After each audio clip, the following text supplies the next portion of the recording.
Welcome back to another Pirkei Avot text explication.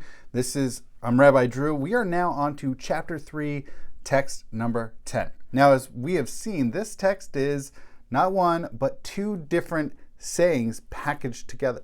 Now, the first one is something that it seems to be a continuation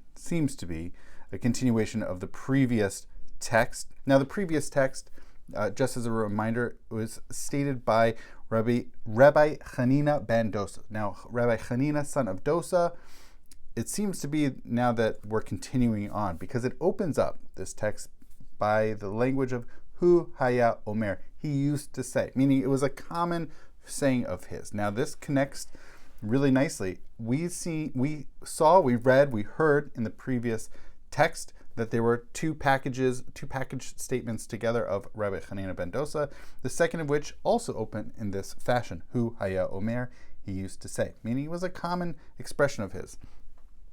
One of the curious occurrences as it is that this text actually has a parallel in Tosefta Brachot, which is another early rabbinic text, and it starts off very similarly, Hu Omer, or could be Hu Haya Omer, but there it's actually connected with the Rabbi Yehuda. Now it's unclear, maybe this just became an orphan text. So whether Rabbi Yehuda stated it or Rabbi Hanina ben Dosa stated it, it's here in rabbinic literature. So here we go. He says, one with whom people are pleased, God is pleased. But anyone from whom people are displeased, God is displeased.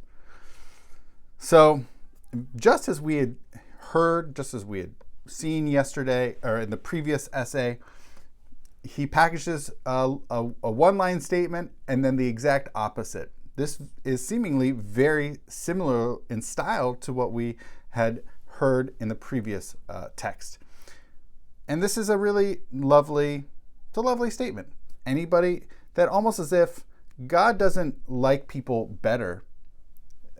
It's not as if God likes people in spite of people not liking a particular person, but it's God likes people who people like. It's a really interesting thing that just as people can be liked, so too God. It's not as if God views people differently than how they are socially perceived. Really fascinating. Okay, now we get to another statement. I don't know why it's packaged together in the same text here, but it's a separate statement that's packaged together.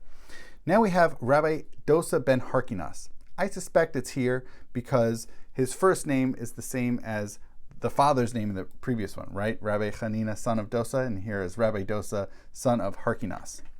Really interesting little tiny piece, which this might be a little bit too nerdy of me, is Harkinas is a very similar name to Hyrcanus. Now we have seen this name.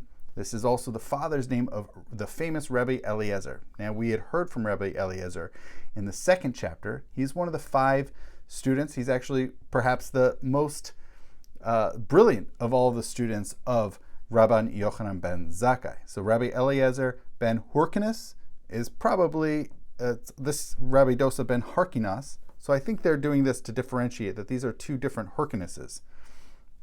Okay, so he actually says something which is fascinating. He says, morning sleep.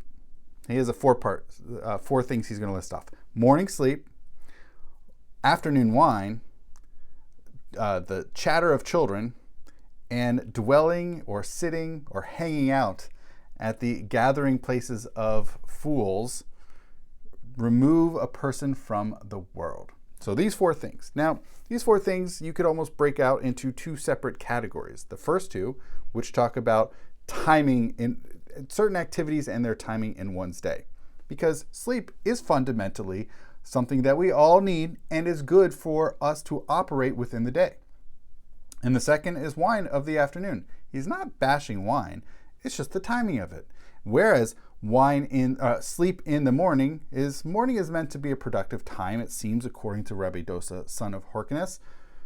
And sleep is fitting for nighttime, but morning time is work time, is doing stuff, it's being out there. Afternoon wine, again, he's not bashing wine, he's just saying it's really more meant maybe for the evening, because And I'm going to wrap this all up together because this is not a fully finished thought. Now, the second two, right, these latter two, this chatter of children and the gathering, or the gathering together of, I want to almost say fools, the ignorant is the translation I have in front of me. I'll work with that, the ignorant. And so in these latter two, it's these this discursive spaces where people are talking. Like who are the people with whom one is talking? People who really don't know about the world. People who don't know much, right? Children and and sort of like idiots or ignorant, that they don't know a lot. So both in the discursive and in these latter two, they don't know a lot. Why are you spending time speaking with them? You're only perhaps, well, you know what? Let me take a step back and contextualize this. Because ultimately what happens? It removes this person from the world.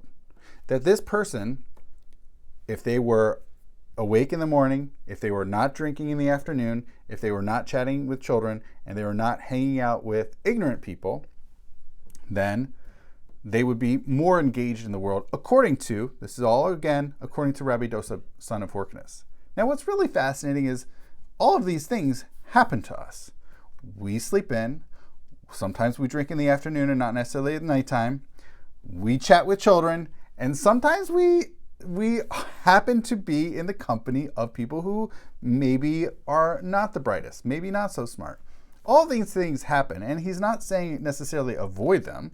He's not saying these are bad things. He's not even using the heightened language that we have read of earlier in this chapter of, one's soul is guilty. He's not ratcheting it up to such high concern. He's just simply saying one is going to be removed from the world from this.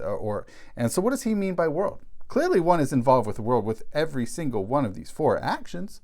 So it doesn't literally mean being taken out of the world.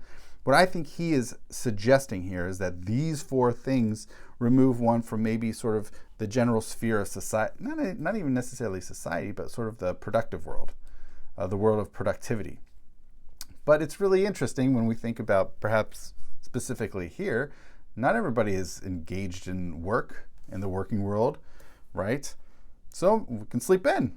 We can have an afternoon cocktail, right? So it's really interesting, like, who is he talking to? Who is his audience, right? And so maybe it might be someone who is more in the working world and less so, perhaps, than sort of out of that, right? Certainly for children, this would be perhaps even less relevant. So it's an interesting text we have from Rabbi Dosa ben Harkinas and of course the previous one. So thank you so much for watching.